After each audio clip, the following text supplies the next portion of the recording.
Dokter jenius. Pergi ke sekte Elang Putih. Wah. Itu benar guru, Yuer juga bisa menjadi pengawal raja kan. Guru juga sudah tahu kekuatannya. Jadi ketiga pengawalku tidak harus meninggalkan sekte.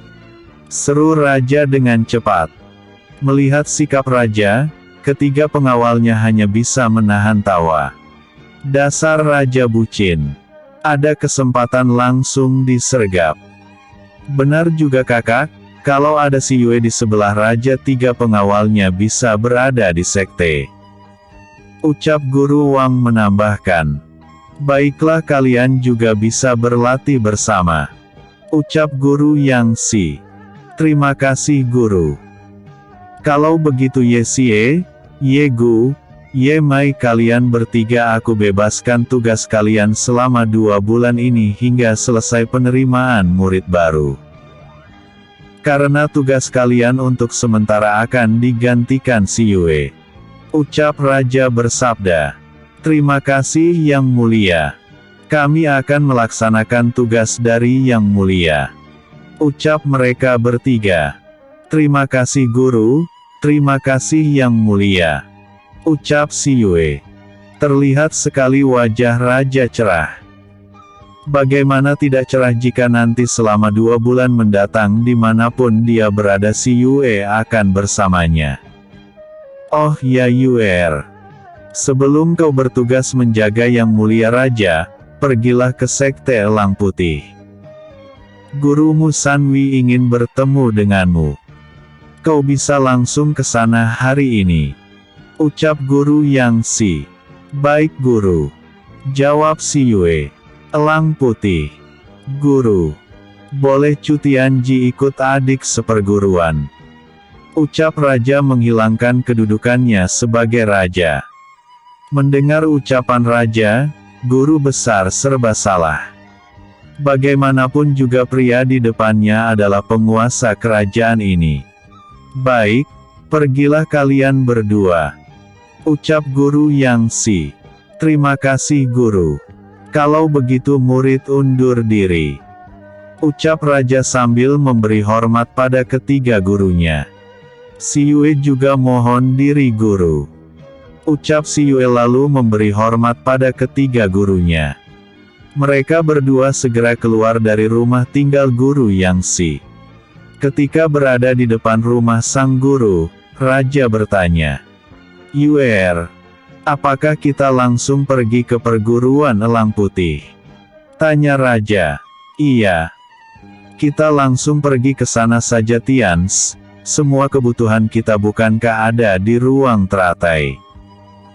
Jadi kita tidak perlu kembali ke kamar kita. Ucap si Yue. Benar katamu, aku juga menaruh beberapa kebutuhanku di ruang dimensi.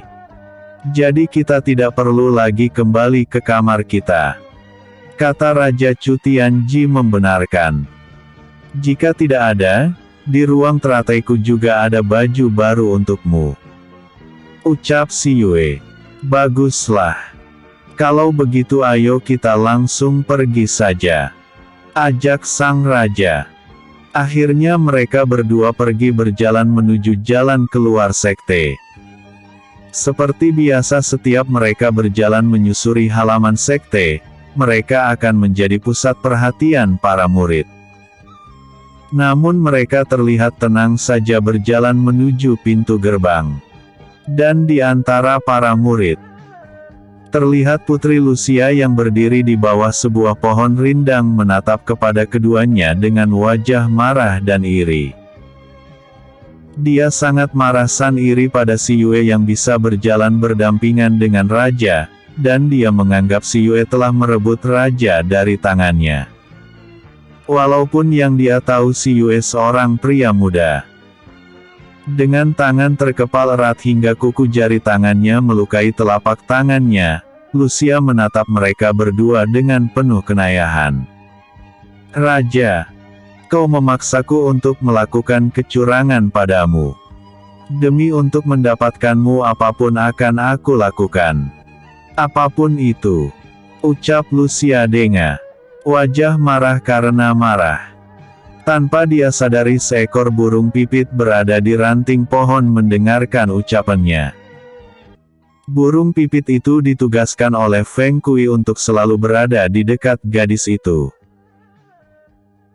Karena tubuhnya yang kecil dan merupakan burung pipit biasa, membuat tidak ada yang tahu kalau dia sebenarnya seekor burung mata-mata Feng Kui. Sedangkan Si Yue dan Raja sudah keluar dari gerbang sekte. Si Yue mencari tempat sepi dan segera membawa Raja masuk ke dalam ruang teratai. Si Yue membawa Raja ke ruang ganti. Tians, pakai topeng ini. Dan gantilah bajumu. Topeng dan baju ini akan menyembunyikan wajahmu dari para penggenar juga rakyat GG. Ucap Si Yue dengan memberikan topeng dan baju ganti pada Raja. Baju itu tidak jelek, baju yang akan memberi kesan pada si pemakai sebagai seorang sastrawan. Walaupun begitu baju itu masih terkesan mewah. Sedangkan baju milik Raja Ajan selalu ada sulaman naga emas di dada kirinya. Raja segera berjalan ke kamar ganti. Dan benar saja, wajahmu yang tampan terlihat tetap berkarisma. Dia bagai seorang sastrawan muda. Raja mendekati Si Yue yang masih memegang topeng. Apakah kau cemburu? Hingga aku harus mengganti bajuku. Ucap Raja dengan wajah menggoda. Apa tidak boleh? Ucap Si Yue sambil memasangkan topeng di muka sang Raja. Lebih baik berkata seperti itu daripada dia sakit hati. Jika jawaban Si Yue salah. Lagian ada perasaan aneh di dalam hati Si Yue saat mendengar pengakuan gadis Lucia yang mengaku sebagai calon istri. Mendengar ucapan Si Yue, Raja langsung memeluk pinggangnya. Tentu saja boleh sayang. Malahan aku senang sekali. Tapi kau harus yakin di sini, menunjuk dada Si Yue. Kalau di hatiku tidak ada wanita lain selain dirimu.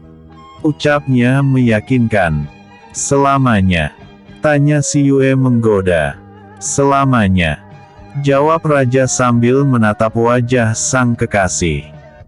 Dan bibir seksi itu kembali menyesap bibir manis Si Yue. Tak berapa lama Raja melepas ciumannya. Tiba-tiba Raja memeluk erat Si Yue. Sayang. Jangan pernah tinggalkan Raja ini ya. Apapun yang terjadi. Ucap Raja sambil memeluk erat tubuh langsing itu. Aku janji Tians. Tapi tidak jika Yang Mulia memiliki cinta lain di hatinya mulia. Jawab Si Yue. Tidak, aku tidak akan pernah menduakanmu sayang. Tidak akan, aku janjikan itu. Tapi jika suatu saat terjadi cobaan di cinta kita. Aku minta kita membicarakan dengan kepala dingin dan tolong selidiki dulu, kau tahu maksudku kan? Ucap Raja sambil menatap mata Si Yue lembut. Aku tahu sayang. Jawab Si Yue. Mendengar Si Yue memanggil sayang, Raja kembali memeluk tubuh langsing itu. Terima kasih sayang. Ya sudah, ayo kita pergi, nanti keburu siang dan kita kemalaman di jalan. Ucap Raja. Apakah jarak sekte Elang Putih jauh dari sini? Tanya Si Yue. 5 atau 6 jam dari kita ini. Jawab Raja Chu Tianji. Kalau begitu ayo kita pergi. Ajak Si Yue. Mereka segera pergi dengan membawa kuda milik mereka masing-masing. Kuda milik Raja adalah kuda yang cukup besar dan kuda milik Si Yue adalah kuda putih tinggi dan anggun. Terlihat sekali kedua kuda itu sangat kuat. Saat mereka kembali di dunia nyata, terlihat keadaan sudah siang. Mereka segera memacu kuda mereka menuju kota tempat Sekte Elang Putih berada. Sekte Elang Putih masih berada di wilayah Kerajaan Darga. Di dalam kerajaan Darga ada 4 perguruan besar berada di sana. Dan juga beberapa perguruan kecil yang merupakan perguruan kota kecil atau kota yang agak jauh dari kota kerajaan. Namun kekuatannya dibandingkan sekte yang ada di alam bawah atau tengah sama, malah terkadang lebih kuat. Dan sekte Tapak Dewa merupakan perguruan nomor 1 dan sekte Elang Putih peringkat kedua, ada sekte Darah Suci di urutan ketiga. Dan juga ada sekte Naga Terbang di peringkat keempat. Mereka bersaing memperkuat perguruan masing-masing. Dan kini si Yue dan Raja memacu kudanya menuju sekte Elang Putih. Menjelang sore hari mereka berdua sampai di sebuah hutan yang tidak terlalu jauh dari tempat sekte Elang Putih berada. Saat melewati pertengahan hutan, tiba-tiba mereka berdua dikejutkan dengan beberapa orang berpakaian hitam berdiri di tengah jalan menghalangi jalan mereka. Ada 9 orang penjahat yang berdiri di tengah jalan. Tentu saja semua itu membuat si Yue dan Raja tersenyum sinis. Mereka segera menghentikan laju kuda mereka berdua. Dengan masih berada di atas kuda, Raja berkata, "Siapa kalian dan untuk apa kalian menghalangi perjalanan kami?" Kata Raja dengan dingin. "Serahkan semua barang yang kalian miliki. Dan juga kuda milik kalian itu." Ucap salah satu dari mereka dengan sombong dan angkuh.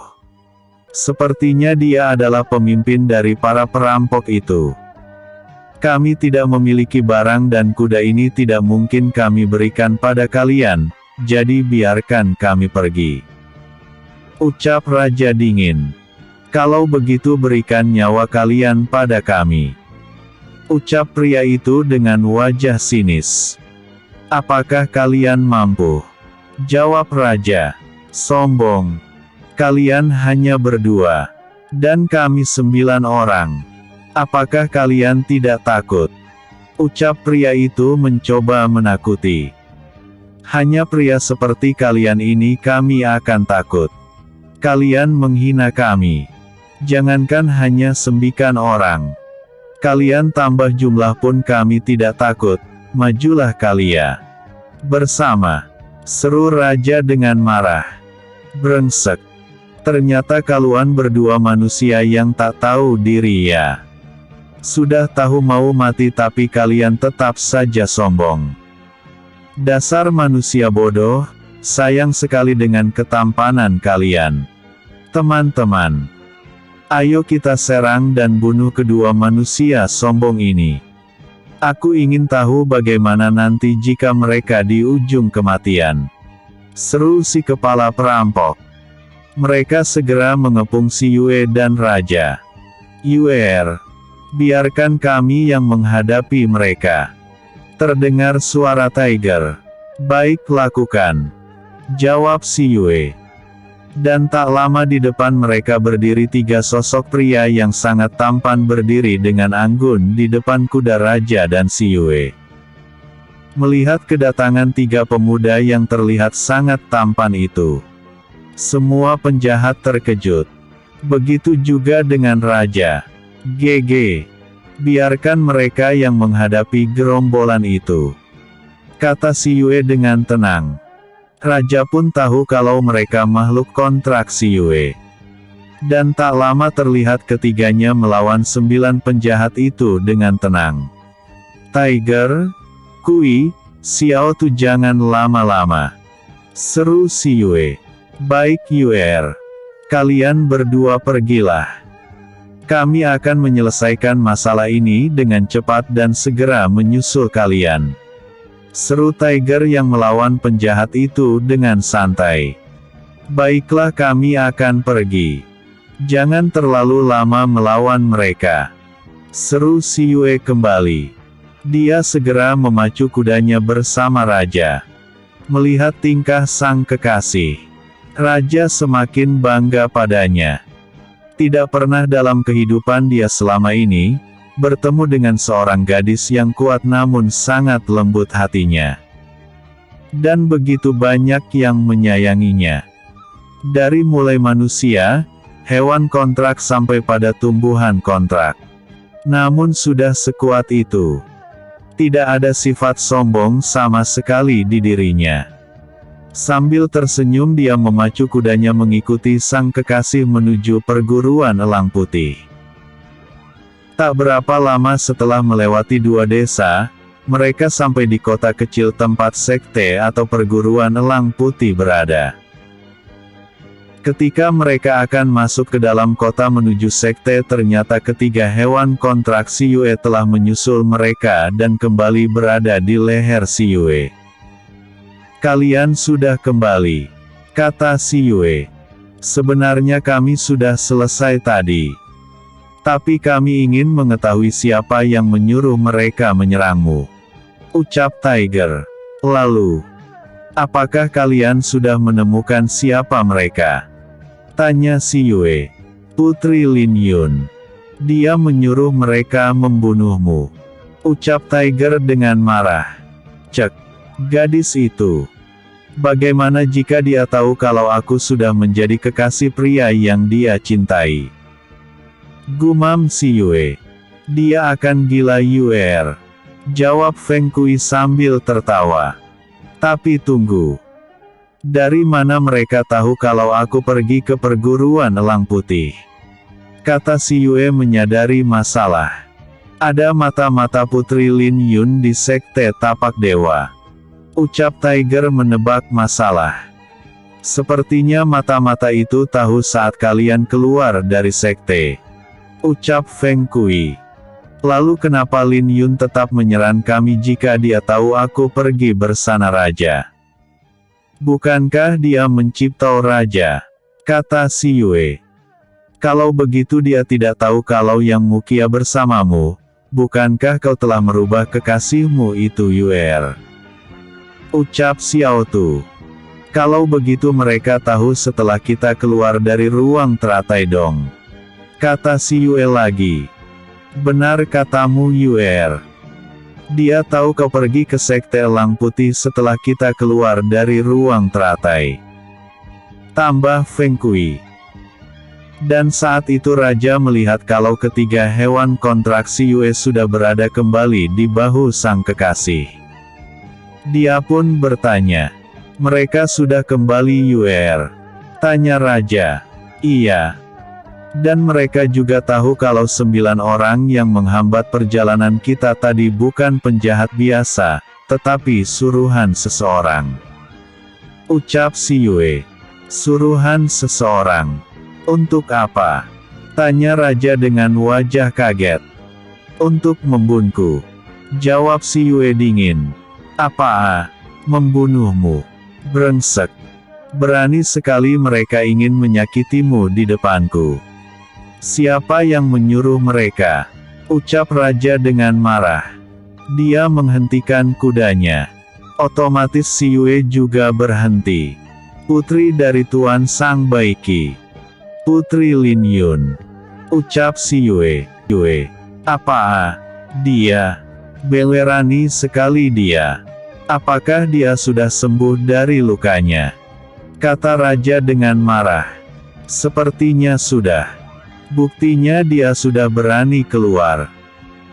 Tapi yang aku herankan, kenapa dia bisa tahu kalau aku akan pergi ke sekte elang putih?" ucap si Yue. "Pasti ada mata-mata dia di sekte tapak dewa," ucap Raja Chu Tianji dengan marah. "GG. Sabar, kita akan menyelidiki siapa mata-mata Lin Yun. Maaf Feng. Apa bisa kau menyuruh seekor burung untuk mengikuti Putri Lin Yun? Aku ingin tahu apa rencana dia selanjutnya. Dan siapa mata-mata di sekte tapak darah?" ucap si Yue. "Tunggu Yuer. Biar Yesa yang melakukan itu. Kasihan Kui sejak kemarin mendapatkan tugas darimu," kata Raja Chu Tianji. "Tidak masalah yang mulia," jawab Feng Kui. "Sudah, kau istirahat saja. Nanti jika ada yang lain, kau bisa bekerja sama dengan Yesa." Sebab mulai sekarang kalian harus selalu bekerja sama saling bantu. Ucap raja dengan sungguh-sungguh. Ya sudah Kui. Kau bisa membantu nanti. Ucap si Yue. Baik Yuer, yang mulia. Ucap Feng Kui. Raja lalu memanggil Yesa. Dalam beberapa detik, terlihat seorang pria gagah berdiri di depan mereka. Salam yang mulia, salam putri. Ucap pria itu. Si Yue tahu dia Yesa pengawal raja sekaligus makhluk kontraknya. Kau selidiki Putri Lin Yun dan siapa mata-mata yang dia taruh di sekte tapak dewa. Sekalian kau bereskan dia. Perintah sang raja dingin. Baik yang mulia. Ucap Yesa. Dan dia segera pergi dari tempat itu. Mereka kembali melanjutkan perjalanan mereka menuju sekre elang putih yang sudah ada di depan mata. Tak lama mereka berada di depan gerbang perguruan atau sekte elang putih. Mereka memberikan kedua kuda pada Xiao Tu untuk dibawa ke dalam ruang teratai. Setelah itu si Yue dan Raja berjalan menuju gerbang perguruan. Terlihat gerbang dijaga oleh 4 penjaga yang terlihat sangat kuat. Si Yue berjalan dengan tenang di samping Raja yang memakai topeng. Walaupun begitu masih terlihat ketampanan wajah Raja walaupun sudah tertutup dengan topeng. Ketika mereka sampai di depan gerbang, mereka didatangi 2 penjaga. Kalian mau emsuk? Siapa kalian dan ada perlu apa? Tanya penjaga itu dingin. Kami ingin bertemu dengan Guru Sanwi. Jawab si Yue. Anak muda aku beritahu kalian, tidak sebarangan orang yang bisa bertemu dengan Guru Besar Sanwi. Jadi aku sarankan, kalian pulang saja. Karena Guru Sanwi tidak akan mau bertemu dengan kalian, percuma kalian datang. Ucap penjaga dengan angkuh. Karena tidak ingin bertele-tele, si Yue mengeluarkan tanda pengenal yang didapat dari Guru Sanwi. Sebab kata Guru Sanwi benda ini sangat berguna untuk masuk ke sekte elang putih. Kalau aku memiliki ini bagaimana? Tanya si Yue sambil memperlihatkan plakat pemberian dari Guru Sanwi. Maaf Tuan Muda. Kami tidak tahu kalau Anda murid dari Guru Sanwi sendiri. Ucap sang penjaga sambil membukakan pintu gerbang. Namun sebelum pintu terbuka sepenuhnya sebuah suara mencegah penjaga itu meneruskan tugasnya. Tunggu. Terlihat seorang pria dan wanita datang menghampiri mereka. Penjaga apa yang kau lakukan? Berani sekali kau mengizinkan orang luar masuk ke dalam sekre. Ucap pria yang baru datang bersama seorang gadis. Sikap mereka sangat angkuh dan sombong. Tapi Tuan Muda Jing. Pria ini memiliki plakat murid dari Guru Sanwi. Ucap sang penjaga. Bodoh. Sejak kapan Guru Sanwi memiliki seorang murid? Dari dahulu beliau tidak pernah memiliki murid. Kau percaya kalau pria muda ini memegang plakat murid dari Guru Besar Sanwi? Bisa saja dia memalsukan plakat itu. Ucap wanita yang bersama pria itu. Benarkah? Maaf hamba tidak tahu Tuan Muda. Ucap si penjaga. Penjaga itu lalu menatap si Yue dengan marah. Anak muda. Kau ingin menipuku? Seru penjaga itu dengan wajah marah. Menipu atau tidak, kami bisa membuktikan itu. Tolong katakan pada Guru Sanwi kalau si Yue sudah datang. Ucap si Yue dingin. Hahaha. Kau pikir kami orang bodoh? Tak usah melapor pun kami tahu kau itu pembohong. Jadi kalau kau tak ingin kami usir pergilah. Sayang sekali wajah tampan tapi penipu. Ucap gadis itu sinis. Mendengar ucapan mereka, raja marah. Untunglah si Yue segera memegang tangannya dan memberi isyarat untuk sabar. Si Yue segera memberi perintah pada Feng Kui untuk mencari guru Sanwi dan memberitahukan kalau mereka tertahan di gerbang Garena tidak diperbolehkan masuk. Dengan cepat Feng Kui pergi. Lalu apakah dengan plakat ini kalian masih curiga padaku kalau aku mengaku mengenal guru Sanwi? Kata si Yue sambil menunjukkan plakat pemberian guru Sanwi pada kedua murid tadi. Saat mereka melihat plakat kayu berukiran elang emas di tengah kayu dengan 3 bintang di sekitar gambar elang, membuat mereka tertegun. Mereka kaget melihat plakat itu. Jing, dia memiliki plakat milik guru Sanwi. Ucap gadis itu ketakutan. Namun pria itu ternyata pria sombong. Dia tidak mau mempercayai plakat itu. Mana mungkin pria yang tidak dikenal ini adalah murid dari guru Sanwi. Sedang dia yang sudah lama belajar di perguruan ini saja belum diangkat menjadi murid dalam. Jangankan jadi murid guru Sanwi yang tidak pernah memilih murid itu. Jadi murid guru yang kedudukannya lebih rendah saja dia belum mampu. Dan sekarang ada pria yang tidak pernah berada di sekte ini mengaku murid dalam, apalagi murid dari guru Sanwi. Itu tidak mungkin. Sama sekali tidak mungkin. Cih. Kau pikir dengan menunjukkan kalau kau memiliki benda itu, kami akan percaya kalau kau itu murid dari guru Sanwi? Dasar penipu, kata pria itu dengan sinis. Si Yue hanya tersenyum lembut. Kenapa?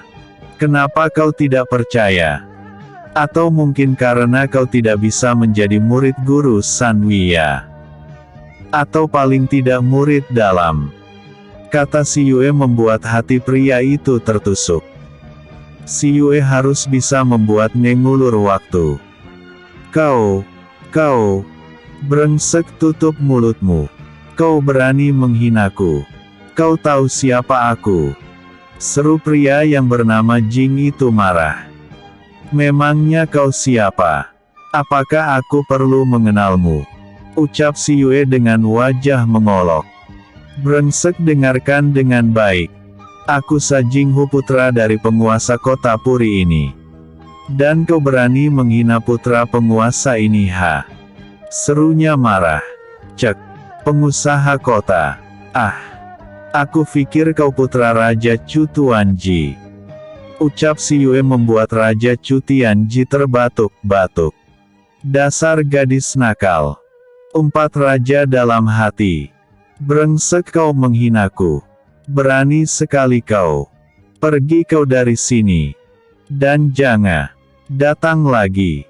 Jangan sampai kau kami usir dengan kasar. Teriaknya semakin marah. Feng, kau dengar aku?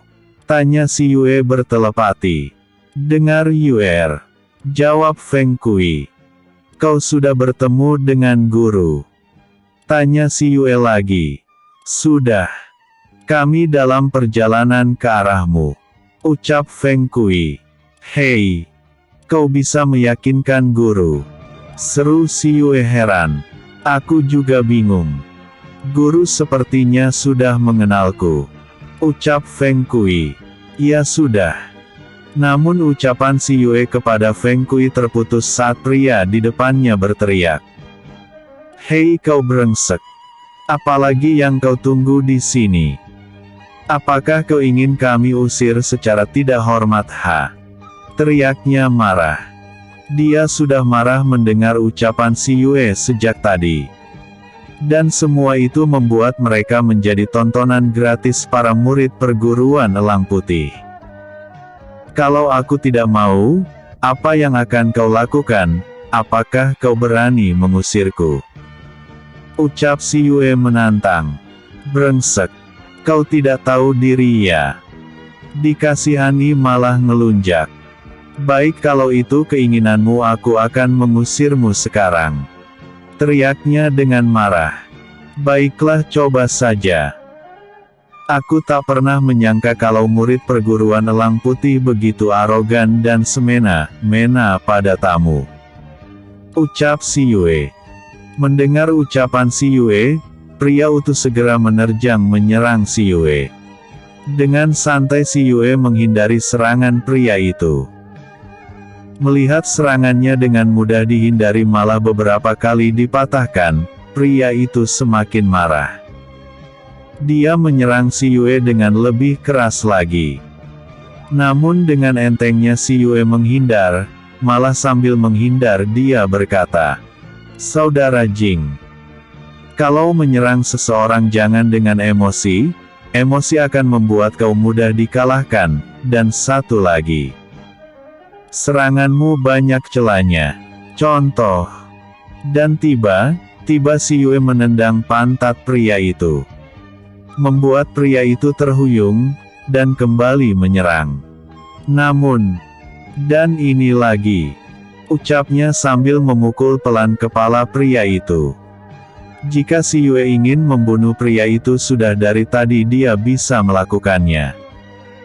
Dan kembali Si Yue menghajar pria itu dengan gerakan yang lucu. Hingga membuat pria itu jatuh terjengkang atau tengkurap.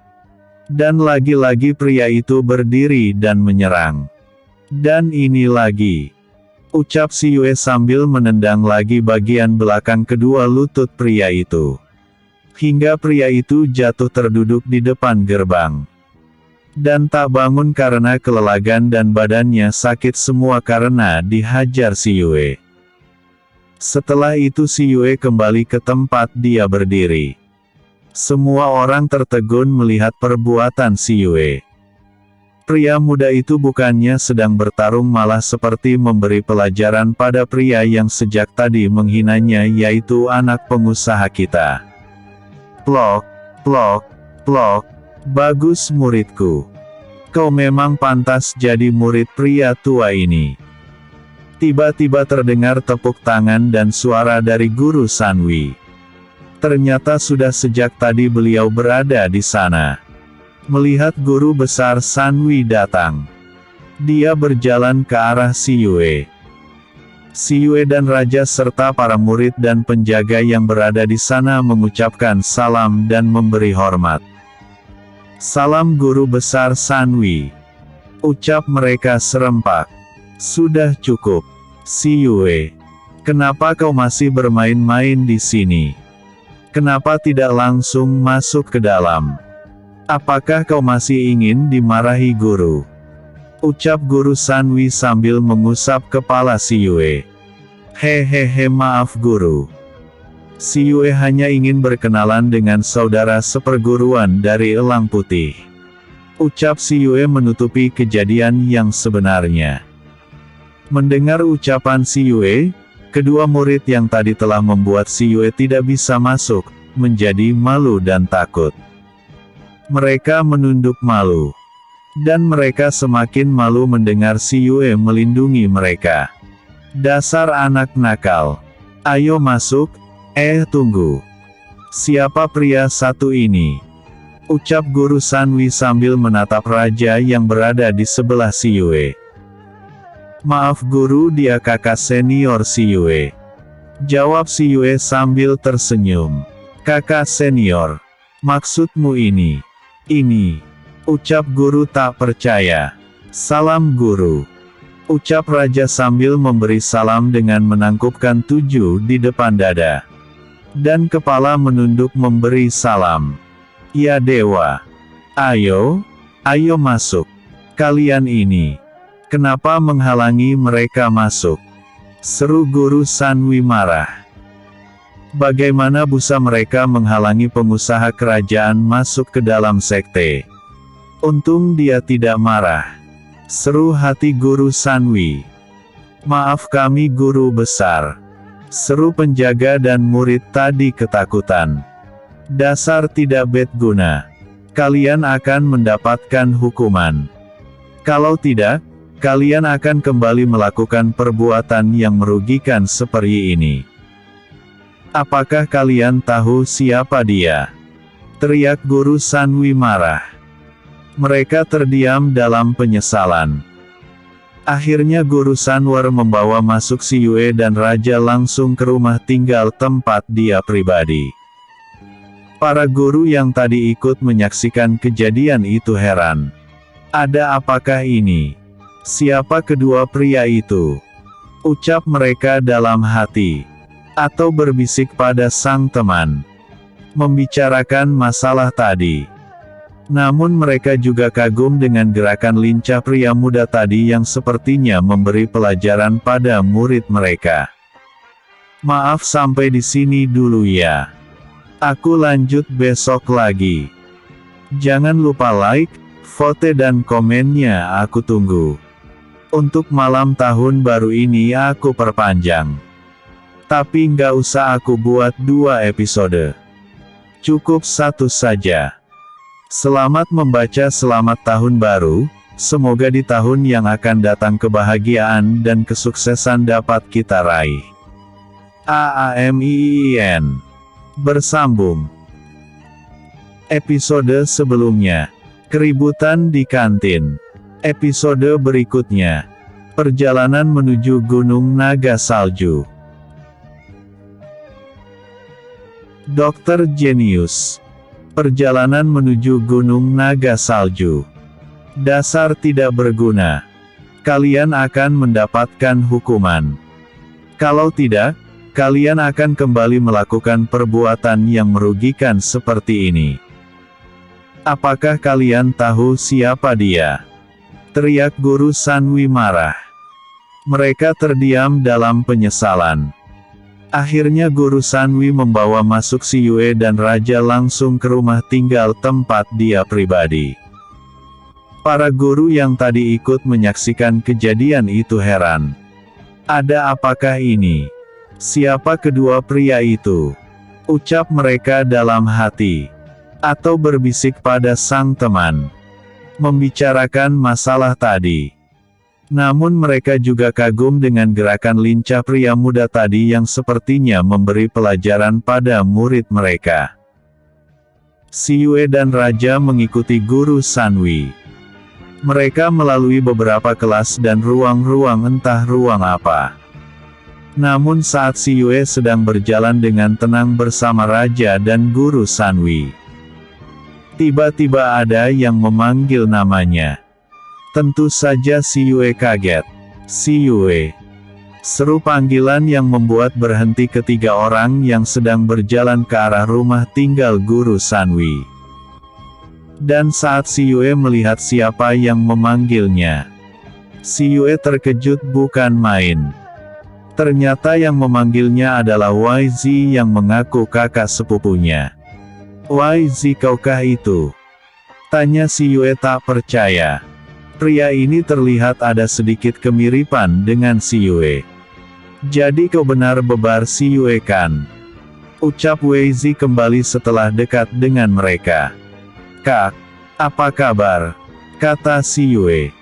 Dan dengan cepat Weizi membawa si Yue dalam pelukannya. Aku baik-baik saja adikku. Lama tidak bertemu ternyata sampai juga kau di sini. Ucap pria itu sambil menangis. Tentu saja Raja dan Guru Sanwi terkejut melihat salah satu murid perguruan mengenal si Yue. Melihat sang kekasih dalam pelukan seorang pria, apalagi pria itu juga tampan, Raja langsung menarik si Yue dalam pelukannya. Apa yang kau lakukan? Apa-apaan kau ini? Siapa kau? Berani sekali memeluk si Yue. Seru Raja marah. Tentu saja YZ kaget ketika adik sepupunya ditarik dari pelukannya. Hei, siapa kau? Serunya dengan marah. Melihat kejadian itu, si Yue pun menengahi. Tunggu, tunggu. Ucapnya sambil berdiri di tengah mereka. Kak, dia kakak seniorku Tian. Dan ini kakak sepupuhku namanya Weizi. Ucap si Yue sambil menatap sang Raja dan Weizi pergantian. Sepupu. Seru Raja dan Guru Sanwi bersamaan. Benar guru. Si Yue adalah saudara sepupu murid. Jawab Wei Zi. Dari mana kau tahu si Yue saudara sepupumu? Tanya guru dengan wajah heran. Paman Yunjin yang memberitahukan padaku guru. Jawab Wei Zi. Lalu dari mana kau bisa mengenal si Yue? Tanya guru kembali. Apakah guru masih ingat saat murid meminta izin beberapa bulan pada guru Kansi? Saat itulah Wei Zi mendapat tugas dari guru Yunjin untuk pergi ke alam bawah untuk menjaga si Yue. Saat itu Paman Yunjin harus kembali karena Paman Sima Yuan semakin parah. Namun saat itu Paman Yunjin takut si Yue dalam bahaya. Karena itulah Paman Yunjin memberi tugas pada murid untuk pergi ke alam bawah menemaninya. Tapi beberapa hari ketika murid sampai di sana, kakek angkat si Yue dibawa ke alam tengah tanpa setahu si Yue. Akhirnya murid harus menunjukkan jalan kepada si Yue untuk menuju ke alam tengah melalui hutan kegelapan. Karena murid tidak bisa membawa si Yue bersama beberapa temannya dengan cara berteleportasi. Disebabkan kekuatan murid belum mampu membawa mereka berteleportasi, murid tidak bisa membawa mereka langsung. Dan kami berpisah di hutan kegelapan. Ucap Wei Zi dengan wajah sedih. Tunggu kak. Kalau begitu kau tahu keberadaan guru Yunjin? Tanya si Yue dengan cepat. Terlihat Wei Zi mengangguk. Apakah kau bisa membawaku ke sana? Sebab ada yang ingin aku tanyakan padanya. Tanya si Yue. Tentu saja. Sebab paman berkata kalau kau datang, aku diminta untuk membawamu padanya. Jawab Wei Zi. Kalau begitu bisakah kakak membawaku pergi ke guru Yunjin setelah kami menyelesaikan tugasku pada guru Danwi? Ucap si Yue dengan wajah berharap. Baik jika guru mengizinkan. Ucap Wei Zi. Guru. Bolehkan si Yue menemui guru Yunjin? Tanya si Yue berharap. Kau murid Yunjin? Tanya guru Sanwi kaget. Benar guru. Saat di alam bawah, guru Yunjin lah yang selalu memperhatikan si Yue selain kakek dan ketiga kakak si Yue. Kata si Yue dengan wajah memohon. Baiklah. Tapi kau harus ikut guru dulu. Ada sesuatu yang akan guru tanyakan dan berikan padamu. Ucap guru Sanwi. Terima kasih guru. Tians kau ikutkan? Tanya si Yue pada pria yang sejak tadi hanya diam saja. Tentu saja Yue. Kemanapun kau pergi, aku pasti bersama dirimu. Ucap raja dengan cepat. Tapi tunggu dulu Wei Zi. Kau mengatakan kalau kau masih saudara dari si Yue. Apa maksudmu? Tanya guru Sanwi lagi. Maaf guru. Jawabannya hanya guru Yunjin yang bisa menjawabnya. Sebab persoalannya menyangkut si Yue yang menyamar. Ucap pria muda yang terlihat sedih saat ditanya. Baiklah aku akan menunggu kedatangan Yunjin. Sekarang ayo si Yue ikut ke tempat tinggal guru. Ucap guru Sanwi. Baik guru. Kak kau ikut? Tanya si Yue. Tidak. Kau pergilah bersama guru. Nanti aku akan datang ke sana setelah mengambil barangku. Akhirnya mereka berpisah. Si Yue dan Raja mengikuti guru Sanwi sedangkan Wei Zi menuju tempat tinggalnya. Tak berapa lama mereka sampai juga di rumah tinggal guru Sanwi. Mereka segera masuk ke dalam rumah itu. Tanpa basa-basi lagi. Guru Sanwi bertanya pada si Yue. Yue, yang mulia. Guru dengar dari guru yang si kalau kalian berdua sudah mendalami ilmu pegang dua nyawa. Apa benar yang dikatakan guru kalian Yue, Raja? Tanya guru Sanwi. Si Yue dan sang raja berpandangan dan tersenyum. Semua itu benar Guru San, jawab raja dengan tenang. Jawaban raja membuat Guru Sanwi terpanah dan terdiam menatap kedua remaja di depannya. Tak lama dia kembali berkata, "Dan yang si bilang kau si Yue, kau juga memiliki ilmu pedang Phoenix apa benar?" tanya Guru Sanwi sambil menatap si Yue. "Benar Guru," jawab si Yue. Kembali Guru Sanwi terdiam menatap si Yue. "Coba ulurkan tangan kananmu nak. Guru ingin melihatnya," ucap Guru Sanwi lagi. Si Yue mengulurkan tangan kananannya. Dan Guru Sanwi segera meneliti lukisan teratai milik si Yue. Tak lama terlihat wajah gembira di wajah tua itu. Senyum bahagia terlukis di bibir tuanya. "Yue, sejak kapan kau memiliki lukisan ini?" tanya Guru Sanwi. "Sejak umur 14 tahun Guru. Saat si Yue bisa berkultivasi," jawab si Yue. "Apa maksudmu sejak bisa berkultivasi? Apakah kau saat kecil tidak bisa berkultivasi?" kata Guru Sanwi dengan wajah heran. "Tidak Guru, si Yue tidak bisa berkultivasi. Dulu sejak lahir si Yue tidak bisa berkultivasi. Sampai umur si Yue 14 tahun.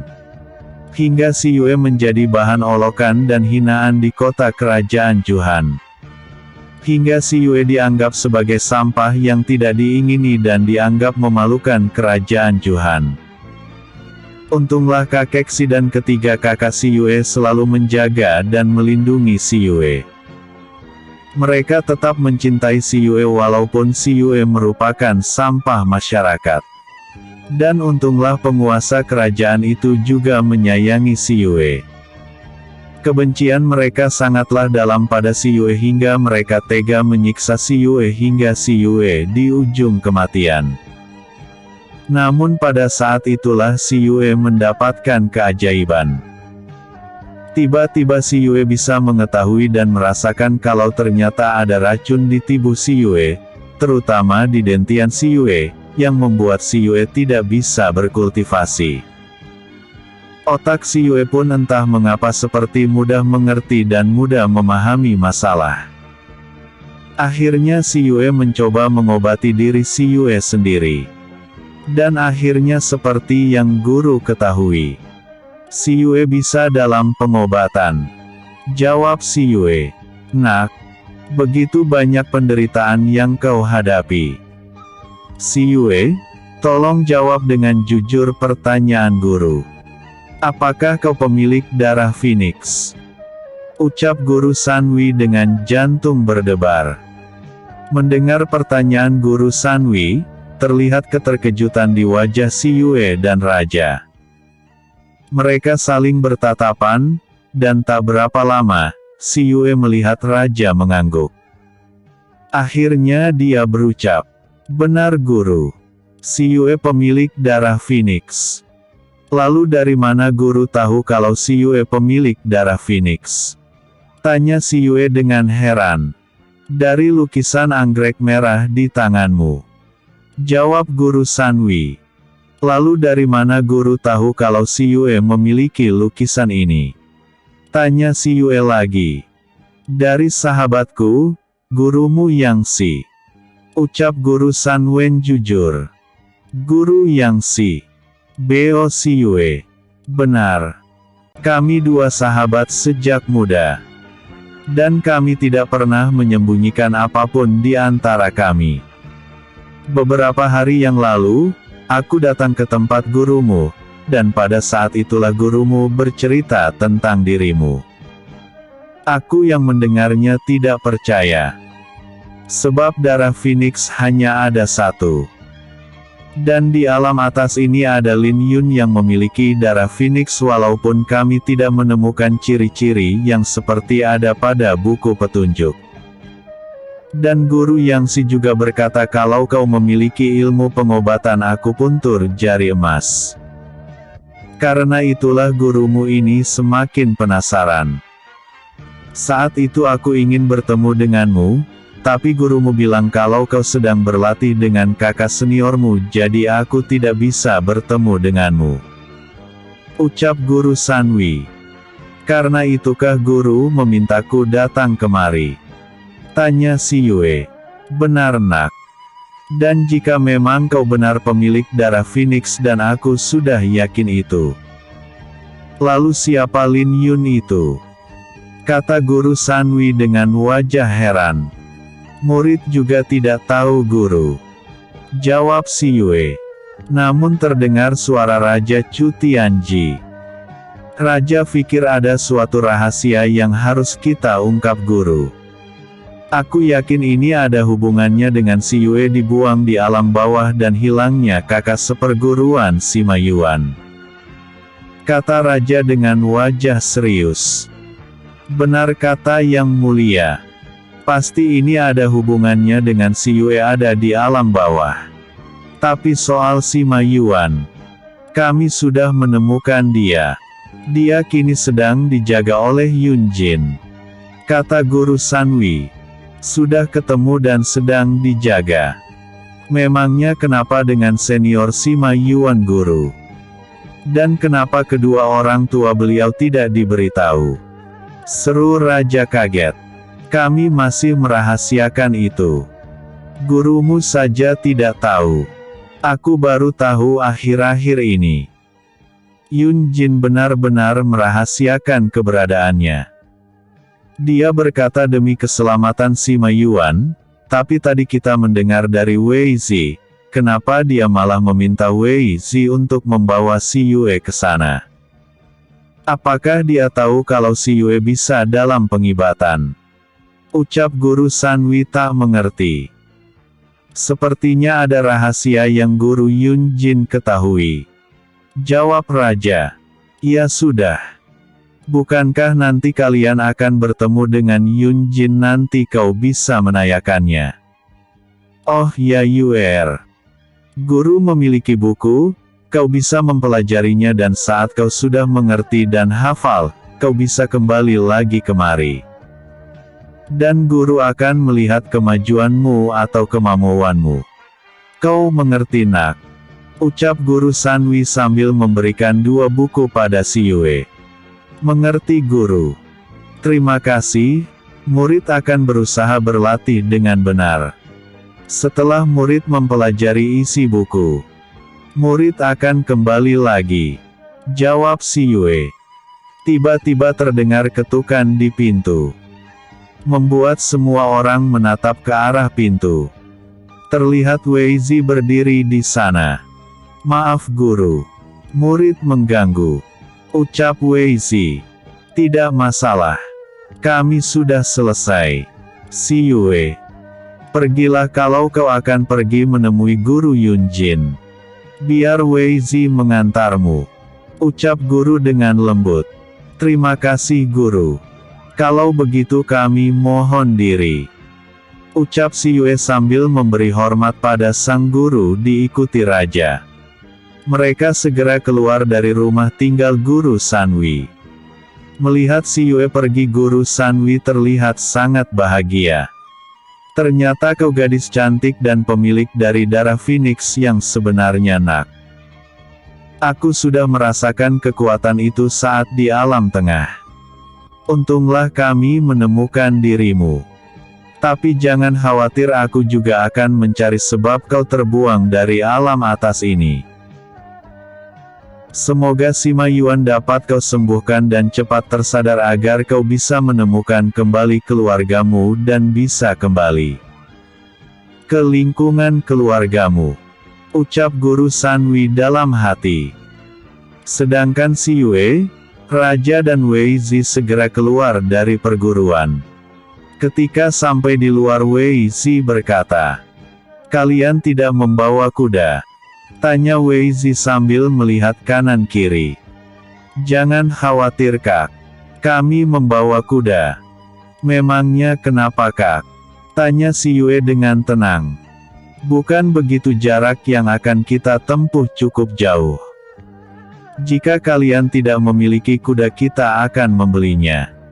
Karena aku hanya memiliki satu kuda, kata Wei Zi. Jangan khawatirkan itu Kak. Oh ya, mana kudamu? Tanya si Yue. Wei Zi segera membawa mereka ke istal kuda. Itu kuda yang paling besar milikku, ucap Wei Zi dengan bangga. Raja dan si Yue saling pandang lalu tertawa. Lebih baik kau jangan membawanya Kak. Biar kau meminjam kudaku saja, kata si Yue membuat Wei Zi heran. Hei, kau menghina kuda milikku. Kau tahu, kudaku itu kuda yang terbaik, memangnya kau memiliki kuda yang lebih baik dari milikku, kata Wei Zi kesal. Si Yue hanya menganggukkan kepalanya sambil tertawa. Dasar. Sekarang coba kau tunjukkan kudamu, awas kau jika kudamu kalah dengan kudaku, seru Wei Zi kesal. Tak akan. Baik, akan kutunjukkan padamu. Tapi kau jangan kaget ya, kata si Yue. Memangnya kau membawa berapa kuda? Tanya Wei Zi dengan kesal. Sebab kuda yang dia miliki merupakan kuda terbaik dan termahal. Cukup untuk kita bertiga. Xiao Tu, bawakan kuda kami dan satu lagi untuk kakak, ucap si Yue pada Xiao Tu. Dan tak berapa lama di depan mereka berdiri 3 kuda yang gagah besar dan kuat. Melihat bentuk ketiga kuda itu, Wei Zi tercengang. Dibandingkan dengan kuda miliknya, kudanya kalah jauh dengan kuda di depannya. Si Yue, kuda ini, ucapnya sambil menatap kagum dan mengitari ketiga kuda satu persatu. Itu kuda kami Kak. Dan kuda yang akan kau tunggangi adalah milik kakak Luoyi, ucap si Yue. Ya dewa, besar sekali kuda kalian. Di mana kalian membelinya? Aku yakin kalian tidak membeli di alam atas ini kan?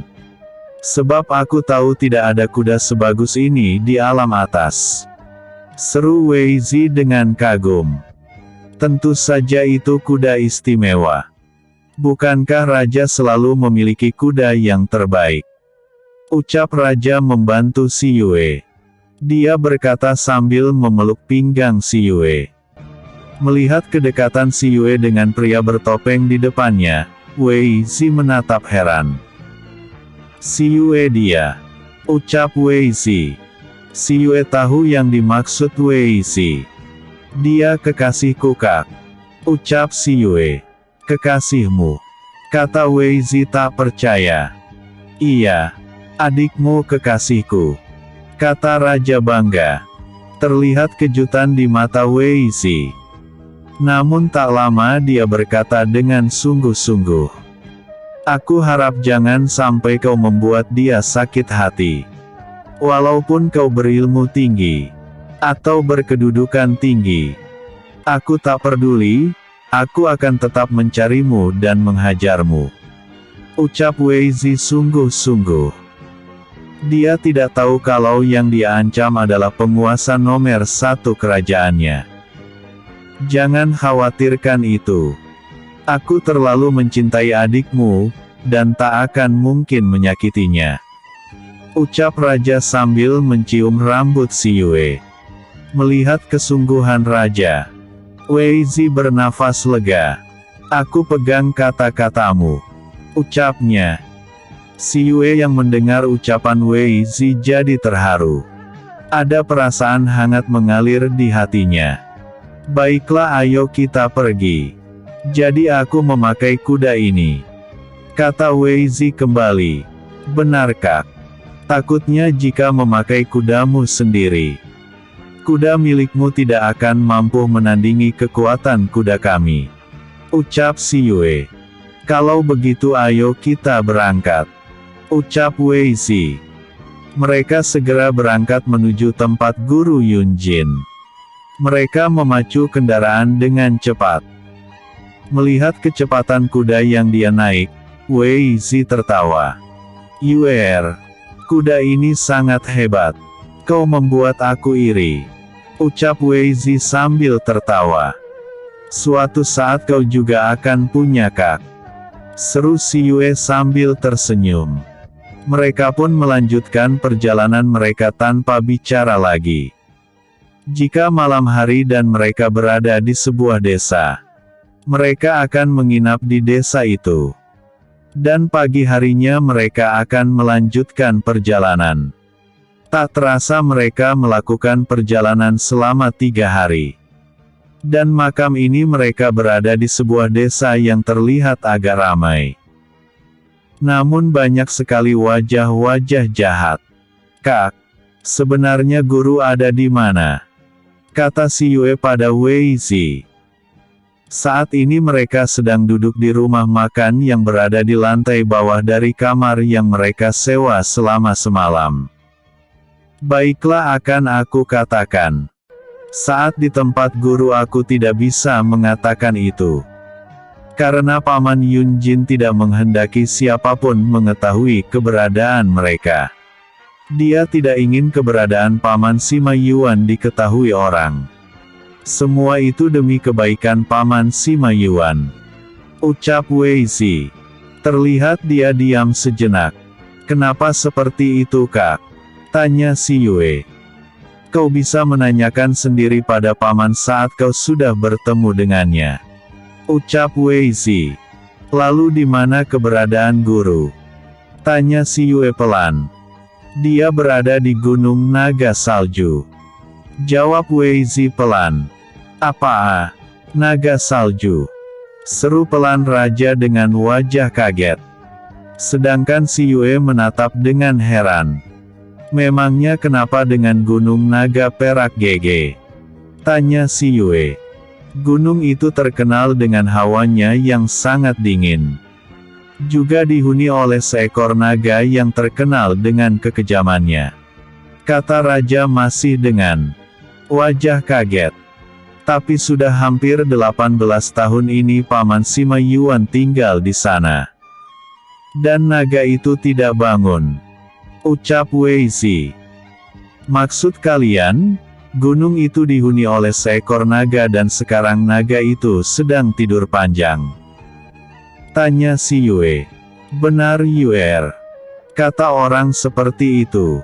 Ucap Wei Zi. Ya sudah, lebih baik kita segera tidur. Sebab pagi sekali kita akan pergi dari desa ini. Kata raja. Benar. Lebih baik kita menghindari bertemu dengan banyak orang. Ucap Wei Zi. Akhirnya mereka semua kembali ke kamar mereka.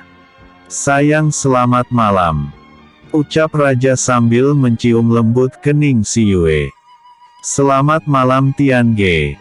Ucap si Yue yang sudah terbiasa dengan kebucinan sang raja. Dia segera masuk ke dalam kamarnya. Raja segera masuk ke dalam kamarnya sendiri setelah si Yue menutup pintu. Sedangkan Wei Zi tersenyum melihat kebucinan raja. Paman, saat kau bangun nanti, kau dapat melihat calon suami dari putrimu.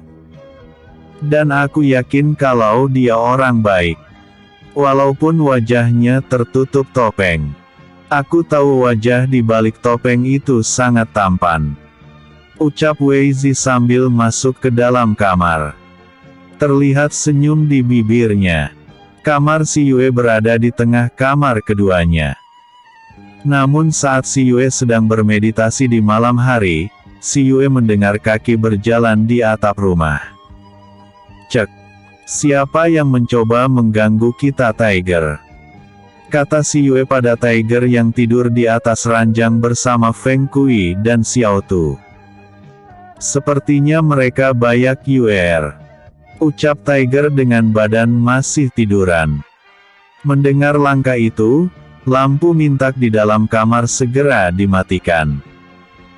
Tak lama si Yue melihat atap terbuka sedikit dan asap terlihat masuk ke dalam kamar. Melihat itu si Yue tertawa. Kalian salah orang, kawan. Bagaimana jika asap ini akan kau rasakan sendiri?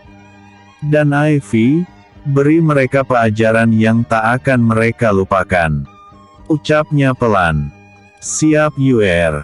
Ucap Ivy sambil tertawa. Namun si Yue ingat kalau Wei Zi tidak memiliki penangkal racun. Sedangkan Raja Tian sudah pernah memakan biji dari Ivy, jadi semua racun tidak berpengaruh padanya. Tiger, kau bisa membantu Wei Zi. Aku takut sekarang dia sudah terkena racun itu. Ucap si Yue. Aku pikir tidak UR. Mungkin dia sudah waspada. Kata Feng Kui. Benar katamu Kui. Semoga saja dia sekarang dalam keadaan baik-baik saja. Dasar pecundang. Kalian ingin merampok kami. Sekarang rasakan racun kalian sendiri. Ucal si Yue sambil tersenyum sinis. Setelah beberapa saat terlihat jendela terbuka. Dan beberapa orang masuk ke dalam ruangan. Tanpa mereka sadari si Yue keluar dari kamar itu melewati jendela yang tadi mereka buka. Dengan cepat si Yue menutup pintu jendela dengan rapat. Si Yue segera bergerak ke jendela samping. Ternyata dia mendengar suara pertarungan di dalam kamar Wei Zi. Begitu juga kamar raja. Namun cuma sebentar. Sedangkan di dalam kamar si Yue tidak terdengar apapun. Si Yue membuka pintu kamar raja. Dia melihat 3 pria tergeletak di sana. Mereka mati. Tanya si Yue. Tidak. Tapi mereka akan cacat setelah siuman. Di tempatmu bagaimana? Tanya raja sambil menggandeng tangan sang kekasih. Entahlah. Aku hanya membuat mereka merasakan racun yang mereka berikan padaku. Hanya saja aku beri tambahan racun Ivy sedikit. Kata si Yue sambil tersenyum lucu. Dasar gadis nakal. Kau pikir racun Ivy? Racun biasa. Ucap raja sambil mengusap kepala si Yue pelan. Si Yue hanya tertawa pelan. Kita lihat kamar kakak yuk. Ajak si Yue. Si Yue segera menarik tangan raja menuju kamar Wei Zi. Sudah dulu ya. Aku lanjut besok. Jangan lupa like, vote, dan komennya aku tunggu. Bersambung. Episode sebelumnya. Pergi ke Sekte Elang Putih. Episode berikutnya. Beruang salju.